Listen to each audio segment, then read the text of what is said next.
जब हमें हाथे हथियारे उठाइले कोनो के मारे में न देरे लगाइले का बुझले।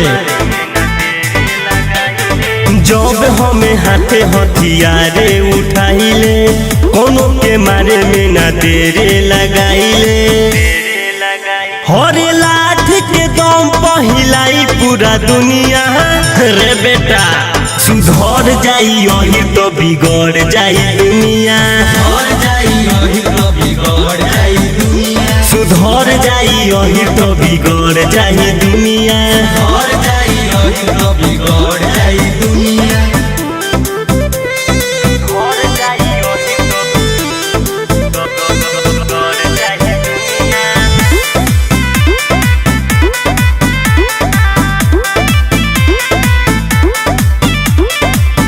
रंगादारन के दहाड़ के बोलाइले अपना भैंसिया के सानी गोताबाइले।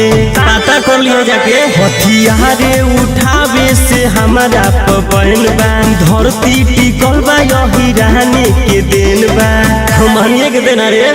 झाड़ दे हम वैसे झाड़ाला जैसे बुनिया। सुधर जाई यही तो बिगड़ जाई दुनिया। सुधर जाई यही तो बिगड़ जाई दुनिया।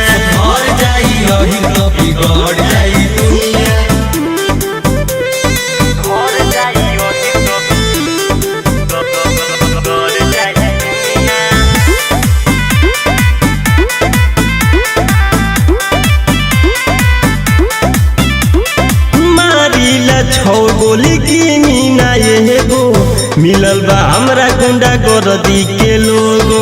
पूरा बदमाशन के टीम रे जौवन कही ना उहे करी ना। छोटू चंदन नहीं डरी ना। तबला के ताल पर बजाई हारमोनिया।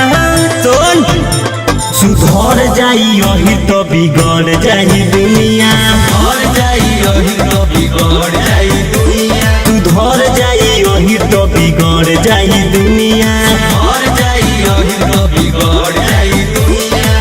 बच के रह रे बाबू।